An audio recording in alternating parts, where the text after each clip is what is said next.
সুপ্রভাত বন্ধুরা। ঘড়ির কাঁটাতে বেজেছে 4:20। আমি উঠে গেছি আরও একটু আগে। তো ওঠার পর তারপর তোমাদের সাথে শেয়ার করছি। এই যে বাইরেটা দেখছো কতটা অন্ধকার অন্ধকার হয়ে আছে, রাস্তার লাইটগুলো এখনও বন্ধ হয়নি। তো অনেকটা ভোরবেলা উঠে পড়েছি আজকে। শুভ সকাল বন্ধুরা, কেমন আছো তোমরা? আশা করছি সকলেই তোমরা খুব ভালো আছো। আমি তো ভীষণই ভালো আছি।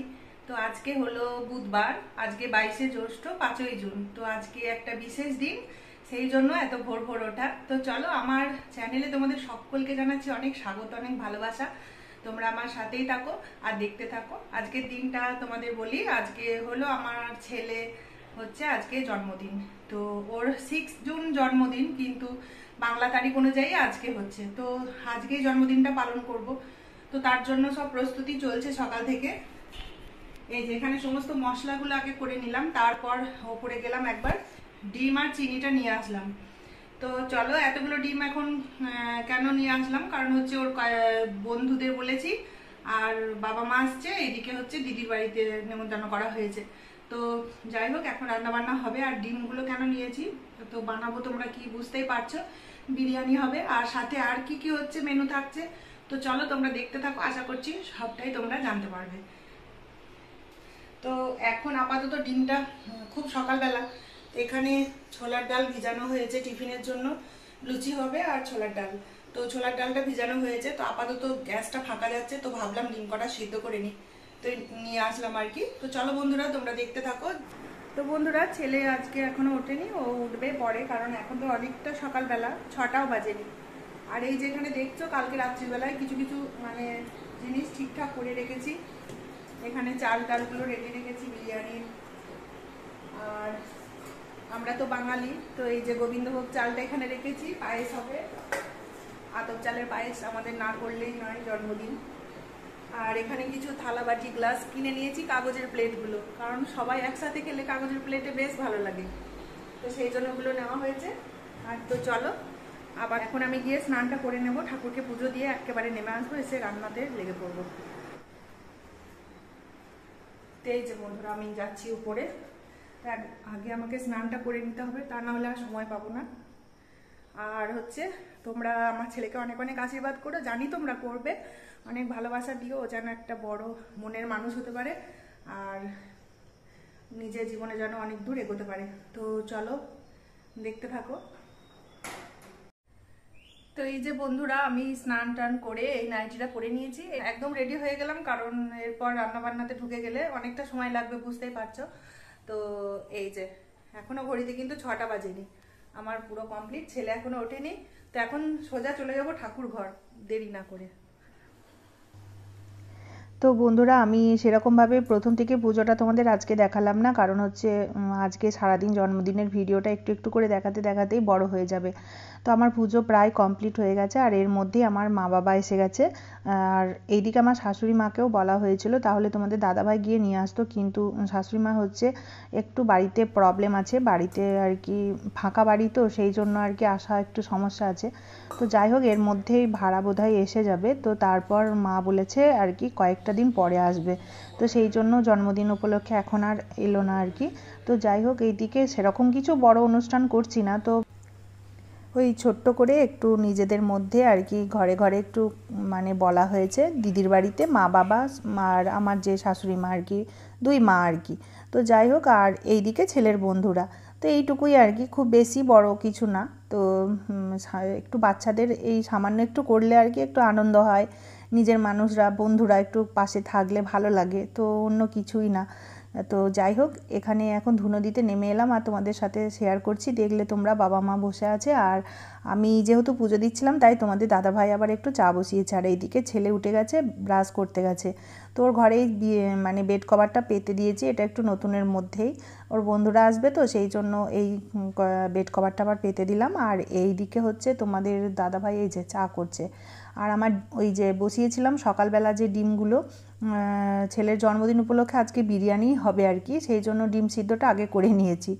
তো যাই হোক, এবারে মা এখানে বের করছে, দেখো ওই যে নাতির জন্য কি এনেছে। আর সামনেই যেহেতু জামাই ষষ্ঠী, তো মা আবার ওখান থেকে সমস্ত কিছু কিনে এনেছে। এই যে দুই জামাইয়ের দুটো গামছা নতুন, আর এখানে এনেছে দুটো শার্ট। এই সাদা মতো দেখছো এটা তোমাদের দাদা ভাইয়ের, আর ডিপ কালারটা আমার জামাইবুর আর কি।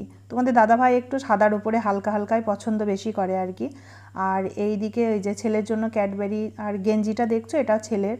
আর এখানে দুটো ছাপা শাড়ি আছে, ছাপা শাড়িটা আর কি এই যে লাল আর কালোর মধ্যে একটা দেখছো, আর এখানে নীল আর মেরুন কালারের মধ্যে একটা দেখছো। তো এই নীল আর মেরুনটা আমি নিয়েছি, নীল কালারটা আমার খুব ভালো লাগে সেই জন্য, আর দিদিকে লালের সাথে ব্ল্যাক যেটা ওটা দেওয়া হয়েছে আর কি। তো যাই হোক, ওইদিকে তো দেখানোর পর্ব মিটিয়ে দিলাম। আর এখানে ঠাকুর ঘরে আমি ছেলের আশীর্বাদের জিনিসগুলো গুছিয়ে রেখে আমি নিচেতে এসে এখন জলখাবারের জন্য লুচির জন্য ময়দাটা রেডি করছি। আর ওইদিকে তোমাদের দাদাভাই কয়েকটা ভাজাভাজি করব আর কি, সেইগুলো কেটে দিচ্ছে। আর এই যে আমি এখন লেচি কাটছি, ছেলে এই সময় একটু ক্যামেরা ধরে দিচ্ছে। তো বন্ধুরা এবারে আমি রান্নাবান্না শুরু করেছি, আর প্রথমে আজকে পায়েসটা বসিয়ে দিলাম। আর এইদিকে যে 5টা ভাজা করব, তো সেটা একটু আগেই ভেজে নেব। আর হবে এর সাথে ঢ্যাঁড়স ভাজাটা একটু আলাদাই যে মাখছি, আর ওখানে আছে বাটির মধ্যে 3টে কুমড়ো, পটল আর আলু, আর ওইদিকে শাক ভাজা। তো ভাজাভুজোগুলো না করলে মনটা ঠিক মানে না। তো সিম্পল ছেলে বলেছিল মা বিরিয়ানি আর মাংস করো, আর কিছু করতে হবে না। কিন্তু মায়ের মন তো 5টা ভাজা দিতে হয় জন্মদিনে, আমরা হচ্ছি বাঙালি, তো আমাদের এটাই নিয়ম। এই যে আতপ চালের মানে গোবিন্দভোগ চালের যে পায়েসটা, আর 5টা ভাজা তো দিতেই হবে, তাই না? তো যেটা লক্ষণ আর কি। তো সেই জন্য একটু করা। আর এই দিকে এই যে শাকটা এখন ভাজবো, আর পনির হবে একটা সবজি বলতে, কারণ দিদির শাশুড়ি মা আছেন, উনি তো এমনিতে মাছই খেতে চান না, মাসিমা ঠিকঠাকভাবে খানই না সেরকমভাবে। তো একটু পনিরের সবজিটা হবে, বিরিয়ানিটা ওর জন্য, বিরিয়ানিতে চিকেন দিচ্ছি না, চিকেনটা আলাদা হবে। তো বিরিয়ানিটা ডিম দিয়ে আলাদা হবে আর কি। তো সবাই যেহেতু খাবে, চিকেন দিয়ে করলে সবাই হয়তো খাবে না সেই জন্য। তো এখানে এই যে পায়েসটা আমার হয়ে গেছে, 5টা ভাজাও আমার রেডি হয়ে গেছে। তো এখন পনিরটা এবারে বানাবো। তো শাকটা ভাজার পর বন্ধুরা ছোলার ডালটা দিদি বানিয়ে দিল, কারণ এবারে টিফিন খাওয়ার সবার সময় হয়ে যাচ্ছে। আর এইদিকে পায়েসটাও হয়ে গেছে। তো লুচি টুচিগুলো আমরা ভেজে নিলাম, নিয়ে তারপর ছেলে টিফিনটা রেডি করে এখন আশীর্বাদ করতে বসে গেছি। তো এই যে বাবা করছে প্রথমে, তারপর আশীর্বাদ করলো এই যে আমার মা। আর ও দিদি শাশুড়ি মা এখনও এসে পড়েনি, তো জামাইবু গাড়িতে নিয়ে আসবেন, যেহেতু ওনার একটু হাঁটার অসুবিধা। আমাদের বাড়ি থেকে দিদির বাড়িটা কাছেই যদিও, তবুও যেহেতু বয়স হয়ে গেছে তো তো ওনাদের একটু হাঁটা চলা করতে অসুবিধা, তো এখনই এসে পড়বেন ওনারাও। আর এই দিকে ওর বাবা করছে আশীর্বাদ এখন।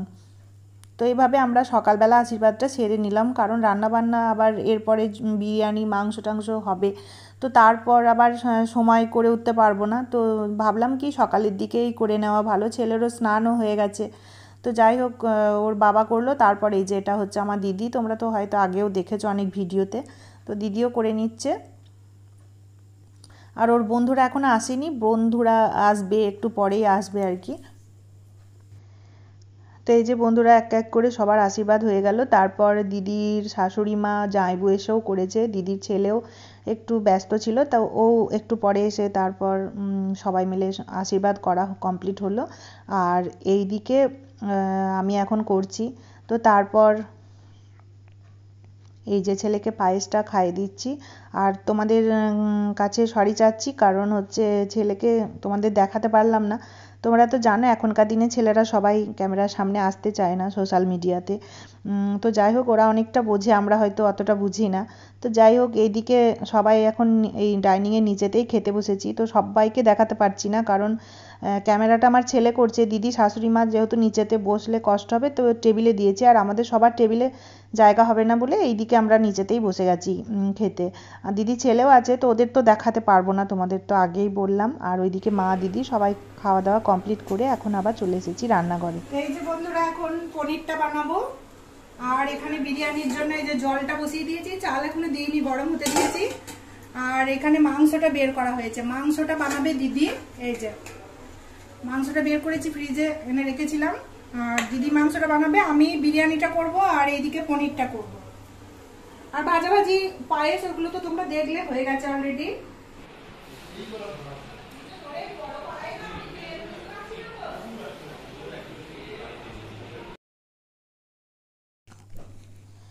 তো বন্ধুরা পনিরটা এখন ভাজছি, ম্যারিনেট করে নিয়েছি, তারপর এটা হবে চিলি পনির। আর অন্যান্য কিছু সবজি সেরকম করছি না, বিরিয়ানির সাথে তো সেরকম কেউ আর অন্য কিছু সবজি খাবেই না। আর এইদিকে পনিরটা একটু বানালাম, কারণ দিদি শাশুড়ি মা তো মাছ মাংস সেরকম খান না, মাংস তো খানই না, মাছও খেতে চান না, তাই আর মাছ বানালাম না, পনিরটাই বানালাম। আর এইদিকে আমি বিরিয়ানির ভাতটা বসিয়ে দিয়েছি এখন। আর ওই যে একটা পোটলা দেখছো, ওর মধ্যে কিছু মশলা দেওয়া আছে। আর এইদিকে আমি বিরিয়ানির মশলাটা রেডি করছি। তোমরা তো জানো আমি কেনা মশলা দিই না বিরিয়ানিতে, তো আমি হায়দ্রাবাদি স্টাইলেই বিরিয়ানিটা বানিয়ে থাকি। তো আগে তো আমার চ্যানেলে শেয়ার করাই আছে আমি কিভাবে করি, তো সেই রকমভাবে আর কিছু দেখালাম না। তো এই যে কেশরটা এখানে ভেজানো আছে, তো আমি বেরেস্তাটা ভেজে নিয়েছি প্রথমেই আগে, তো এখন এবার মশলা তৈরি করব, সেই জন্য আরও কিছুটা পেঁয়াজ দিলাম। আর এই যে এখানে একটা বাটা মশলা বিরিয়ানির রেডি করে নিয়েছি, সকালেই তোমাদের বলেছিলাম। আর এখানে হচ্ছে একটা রোস্টেড মশলা, যেটা গুঁড়ো মশলা, গরম মশলা গুঁড়ো আর কি, তো সেটা আমি কালকে রাত্রিবেলায় করে রেখেছিলাম। তো এখন আমি এখানে দিয়ে দিলাম সাজিরা, তেজপাতা, পেঁয়াজ ভাজা ভাজা হয়ে গেলে, ব্রাউন কালার ধরে গেলে ওই বাটা মশলাটা দিয়ে দেবো। তো আমার সমস্ত কিন্তু রেডি হয়ে গেছে।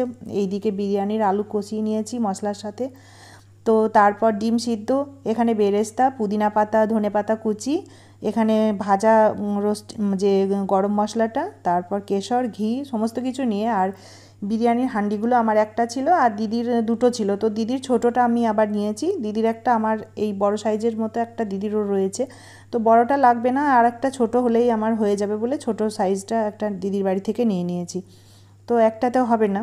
তো এখন আমি এখানে ডাইনিংয়ে বসে বসে এগুলো সাজাচ্ছি, কারণ রান্নাঘরটা নিচেতে আমার খুব ছোট, ওপরে যদিও খোলামেলা একটু, কিন্তু যেহেতু নিচেতে এখন রান্না করি, তো সেই জন্য ভাবলাম এখানে বসে রেডি মানে সাজিয়ে নিই, তারপর গিয়ে আমি ওখানে বসিয়ে দেব, দমে কিছুক্ষণ রাখবো 10 মিনিট মতো, তাহলেই আমার রেডি হয়ে যাবে। তো এই যে এখন এক এক করে সাজিয়ে নিচ্ছি। তো এই যে পুরো সাজানো কমপ্লিট, একটা হাঁডি আমার পুরো রেডি হয়ে গেল। তো এটা ডিম আর আলু দিয়ে, তোমরা তো দেখলে এখানে কোনো চিকেন বিরিয়ানি হচ্ছে না বা কোনো মাটন বিরিয়ানি হচ্ছে না, চিকেন কষা হবে আলাদা করে। তো তার মধ্যেই তোমাদের দেখানো হয়নি মানে ওদের আমি দেখাতে পারবও না। তো ছেলের বন্ধুরা চলে এসেছে, ওরা টিফিন খেয়ে উপরে সবাই মিলে আছে, গল্প করছে। আর এইদিকে আমরা তারপর আবার দুপুরের খাওয়া দাওয়া নিয়ে চলে এসেছি। আসলে যখন সবাইকে খেতে দিলাম তখন ছেলেদের তো দেখাতে পারছিলাম না তোমাদের, কারণ ওরা কেউই তো ক্যামেরার সামনে আসতে চায় না, যেমন আমার ছেলে, আবার সেরকম তো ওরাও আমার ছেলের বয়সী, তা না, একই বন্ধু, তো ওদের আমি মানে তোমাদের দেখাতে পারলাম না। তো যাই হোক, তারপর আমরা খেতে বসে গেছি। আর চিকেনটা দিদি বানিয়েছিল খুব সুন্দর, তো সেটা আর তোমাদের আলাদা করে দেখানো হয়নি, ওই খাওয়ার সময় একটু দেখালাম। তো এখন আবার সন্ধ্যাবেলা চলে এসেছি, সন্ধ্যা মানে এই বিকাল বিকাল আর কি, কারণ ওর বন্ধুরা সবাই চলে যাবে। আর এই দিকে ভাবলাম ছেলেকে দিয়ে কেকটা তাহলে কাটিয়ে নিই। তো সেরকম খুব বড় কিছু আয়োজন নয়, এই একটা কেকই কাটা হয়েছিল, তো সেটাই একটু তোমাদের সাথে শেয়ার করছি। তো এই যে হ্যাপি বার্থডে টু ইউ, বাস হো গয়া। তো বন্ধুরা, জন্মদিনের পর্ব মিটিয়ে চলে এসেছি একেবারে রাত্রিবেলায়, এখন একেবারে এই যে মশারির ভিতর। তো সবার খাওয়া দাওয়া কমপ্লিট হলো, মা তো কিছু খেলো না, মা ওই একটু মুড়ি খেলো। আর আমরা যা বিরিয়ানি ছিল, মাংস ছিল, এগুলো দিয়ে আমাদের রাত্রের খাবার হয়ে গেল অল্প অল্প, মানে খেতে ইচ্ছা করছিল না, কিন্তু ওই ওষুধ খেতে হয়, তার জন্য আর কি দুটো না খাওয়া হলে খারাপ, মানে শরীরে ভালো লাগে না, তো সেই জন্য দুটো করে না খেলে নয়, তাই খাওয়া। তো খেতে তো কারোরই ইচ্ছা করছিল না, তো খেতে এখন চলে এসেছি, ছেলে আর আমি আজকে এই ঘরে শোবো, আর মাকে দিয়েছি ছেলের ঘরে, কারণ হচ্ছে মা এসিতে থাকতে পারবে না, আর ওর বাবা তো ওর ঘরে শুয়ে গেছে। তো এই হচ্ছে শোয়ার ব্যাপার। তো চলো বন্ধুরা, ভিডিওটা কেমন লেগেছে তোমরা কিন্তু অবশ্যই কমেন্ট করে জানিও, যদিও আমি সেরকম ভাবে দেখাতে পারিনি, কারণ ছেলে যেহেতু ক্যামেরাতে আসতে চায় না, ছেলের বন্ধুরাও ক্যামেরাতে আসতে চায় না, ওদের মানে দেখালে একটা কিরকম লাগে, তো সেই জন্য আর দেখাইনি। তো তোমাদের যেটুকু দেখাতে পেরেছি, আর তাড়াহুড়োর চোটে রান্না বান্না করার পরে, মানে খেতে দেওয়ার পরে আর মনেই ছিল না সবকিছু তোমাদের সাথে দেখাবো। তো খাওয়ার ভিডিও বলতে ওই খেতে বসার পরে বোধহয় একটু দেখিয়েছি। যাই হোক, তোমাদের কেমন লেগেছে সব কিছু মিলিয়ে তো অবশ্যই কিন্তু কমেন্টে জানিও। আর আমার ছেলেকে কিন্তু তোমরা আশীর্বাদ করতে ভুলো না, ও যেন একটা বড় মনের মানুষ তৈরি হয়, আর ও জীবনে অনেক উন্নতি করতে পারে। ভালো থাক, আর তোমরা সকলেই খুব ভালো থাকো, সুস্থ থাকো, এই কামনা করছি। আজকের মতো বিদায় নিচ্ছি। Good night.